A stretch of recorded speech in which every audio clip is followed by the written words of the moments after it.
మన ప్రభువును రక్షకుడైన యేసుక్రీస్తు నామములో మీకు శుభములు వందనములు తెలియజేస్తున్నాను. అనుదిన ధ్యానమునకు స్వాగతం. కీర్తన గ్రంథం 140వ అధ్యాయం ఈ దిన మన ధ్యానాంశంగా ఉంది. ఇది దావీదు యొక్క రచన. ప్రారంభపు వచనాల్లో దుష్టుల చేతుల నుండి నన్ను విడిపింపమని, బలాత్కారుల చేతిలో పడకుండా నన్ను కాపాడమని, అలాగే భక్తిహీనుల చేతుల నుండి నన్ను రక్షింపమని మొరపెడుతున్నాడు. కారణం, శత్రువులు నిత్యం యుద్ధం తలపెడుతున్నారట. వారు పాము వలె తమ నాలుకను వాడిగా మారుస్తూ దావీదును కబలించే ప్రయత్నం చేస్తున్నారు. వారి నాలుక కింద సర్ప విషం ఉంది అంటున్నాడు. సామెతల గ్రంథంలో మనం చూస్తే కత్తిపోటు వంటి మాట గలదు అన్న మాట మనకు కనబడుతుంది. నోటి మాటను పలు సందర్భాల్లో పలు విధమైనటువంటి అంశాలతో పోలుస్తూ వచ్చారు.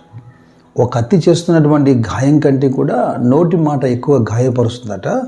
అలాగే సర్పము కరిస్తే ఎంత విషపూరితమైందో, మనిషి ప్రాణానికి ఎంత అపాయకరమైందో, అలాగే నోటి మాటకున్నటువంటి విషం. అపోస్తలుడైన పౌలు కూడా రోమీలతో మాట్లాడుతున్నప్పుడు రోమపత్రికలో 3వ అధ్యాయంలో 13వ వచనంలో అంటున్నాడు, వారి గొంతుగా తెరిచిన సమాధి తమ నాలుకతో మోసం చేయుదురు, వారి పెదవుల కింద సర్ప విషం ఉన్నది, వారి నోటి నిండా శపించుటయు పగయు ఉన్నవి. కొందరిని గమనిస్తే, అంటే దేవుని ప్రజలు కానివారు, లోక సంబంధులు ఒకవేళ అలాగ జీవిస్తున్నారంటే పెద్దగా ఆశ్చర్యం అవసరం లేదు. కానీ దేవుని పిల్లలుగా చలామణి అవుతున్నటువంటి ప్రజలు లేదా సంఘములో ఉన్నటువంటి ప్రజలు ఈ విధమైనటువంటి ధోరణి కలిగి ఉండవచ్చా? లేకపోతే యాకోబు భక్తుడు ఎందుకు ఇలా మాట్లాడుతున్నాడు? బోధకులుగా ఉండవలసినటువంటి మనం కూడా అనేక విషయాల్లో తప్పిపోతున్నామే అంటూ అనేక ఉదాహరణలు ఉదహరిస్తూ అందులో నోటి మాట గురించి కూడా మాట్లాడుతున్నాడు. యాకోబు పత్రిక 3వ అధ్యాయం 10 నుండి 12 వచనాలు. ఒక నోట నుండి ఆశీర్వచనము శాపవచనమును బయలువెళ్ళును. నా సహోదరులారా, ఇలా ఉండకూడదు. నీటి బుగ్గలో ఒక జల నుండియే తీయని నీరును చేదు నీరును ఊరున.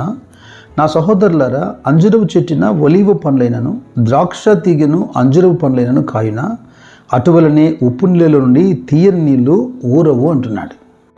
ఒక నీటి ఊటిలో నీరు అన్నీ కూడా ఒకే రకమైనటువంటి రుచిని కలిగి ఉంటాయి. మొదట వచ్చినటువంటిది కాస్త తీయగా, తర్వాత వచ్చినది చేదు నీళ్ళగా ఎలాగ సాధ్యమవుతుంది? మరి దేవుని స్తుతించేటువంటి ఈ నోరుతో, ఆశీర్వచనములు పలకదగినటువంటి ఈ నోటితో ఎలాగ మనుషుల్ని దూషిస్తూ వారి మీద శాపనార్థాలు పెడుతున్నారు? ఇది శత్రువు దగ్గర కనపడితే పెద్ద వింత కాదు, కానీ సహోదరుల యొద్ద కనపడకూడదు. ఈ విధమైనటువంటి పగబట్టినటువంటి దుష్టుల మధ్యలో దావీదు యొక్క ప్రార్థన చూడండి. 140 కీర్తన 6వ వచనం నుండి 8 వచనాలు. అయినను నేను యెహోవాతో ఇలాగ మనవి చేయుచున్నాను, యెహోవా నీవే నా దేవుడవు, నా విజ్ఞాపనలకు చెవియొగ్గుము. ఇక్కడ మనకు ఒక కంప్లీట్ సరెండరెన్స్ కనపడుతుంది. దేవుణ్ణి తాను ఒప్పుకుంటున్నాడు, ఆయన అధికారానికి లోబడుతున్నాడు, ఆయన మీద ఆధారపడుతున్నాడు. ఆ మాటకు వస్తే కీర్తన 73వ అధ్యాయంలో దావీదు అంటున్నట్టు 25వ వచనంలో, ఆకాశం వద్ద నీవు తప్ప నాకు ఎవరున్నారు, నీవు నాకుండగా లోకములోనిది ఏది నాకు అక్కర్లేదంటాడు ఆ కీర్తన రాస్తున్నటువంటి ఆసాపు. ఏదో కేవలం మాట సామెతగా చెప్పడం కాదు, కానీ అటువంటి స్థితిగతుల మధ్యలో దేవుని నమ్మి దేవుని మీదనే ఆధారపడడం అనేది ప్రాముఖ్యమైన విషయం. ఇటు వారి గురించి దేవుడైన యెహోవా ఇర్మియా ద్వారా మాట్లాడుతూ 17వ అధ్యాయంలో 7-8 వచనాల్లో ఇర్మియా గ్రంథంలో, యెహోవాను నమ్ముకున్నవాడు ధన్యుడు, యెహోవా వానికి ఆశ్రయముగా ఉండును. వాడు జలముల యొద్ద నాటబడిన చెట్టు వలె ఉండును, అది కాలువల ఓరను దాన్ని వేలుతను వెట్టగలిగినను దానికి భయపడదు, దాని ఆకు పచ్చగా నుండును, వర్షం లేని సంవత్సరమున చింతనందదు, కాపు మానదు. శత్రువు దేన్ని బట్టి విరవిగుతున్నాడు? దేన్ని బట్టి యుద్ధానికి కాలు దువ్వుతున్నాడు? వాని సేనా బలాన్ని బట్టి, వాని సామర్థ్యాన్ని బట్టి, వానుకున్నటువంటి బాహువును బట్టే కదా. దావీదు మనలాగా సాధారణమైన వ్యక్తి కాదు కదా, అతడు కూడా యుద్ధ నేర్పరి ఉన్నాడు. శత్రువు తనకంటే చిన్నవాడైనా లేదా తన స్థాయికి మించిన వాడైనా దావీదు అనుభవం ఏంటంటే యెహోవా మీద నమ్మకం ఉంచటం. ఇక తన అనుభవాలను ఈ అధ్యాయం ముగింపులో ఇలా రాస్తున్నాడు, బాధింపబడు వారి పక్షమున యెహోవా వాద్యమాడువాడు, అలాగే దరిద్రులకు ఆయన న్యాయం తీర్చునని నేను ఎరుగుదును అంటాడు.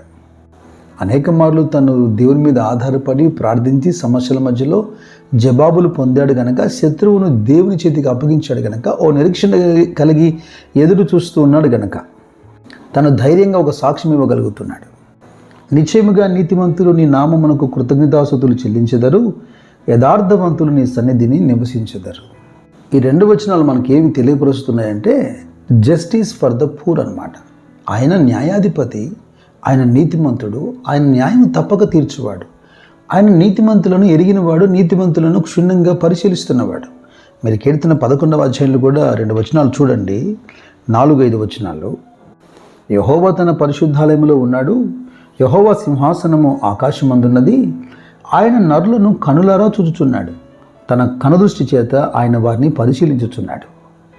ఇంకా ప్రాముఖ్యంగా 5వ వచనంలో యెహోవా నీతిమంతులను పరిశీలించును, దుష్టులను బలాత్కారాసక్తులను ఆయనకు అసహ్యులు అంటాడు.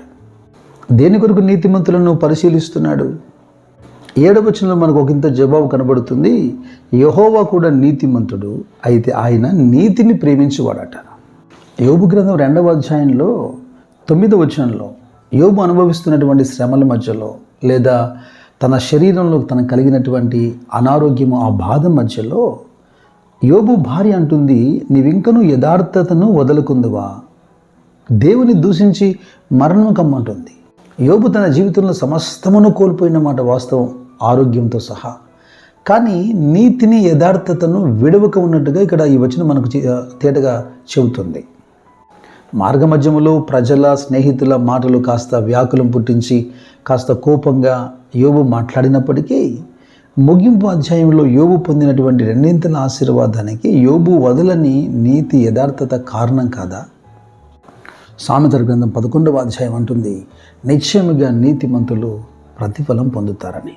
మరి దుష్టులు, బలాత్కారులు, కీడు చేయువారు మన చుట్టూ ఉండగా దావీదు వలె, దేవా నా దేవుడవు నీవే, ఇదిగో నా రక్షణ దుర్గము నీవే అంటూ ఆయనకు కృతజ్ఞతాస్తుతులు మనం చెల్లించబద్దులమైనా, ఎంతైనా యథార్థవంతులను, నీతివంతులను యెహోవా చూడకపోడు అన్నమాట సత్యం. కీడుకు ప్రతిగా నా దేవుడు మీకు మేలు కలగజేయునుగాక. కృప మీకు తోడైనుగాక. God bless you.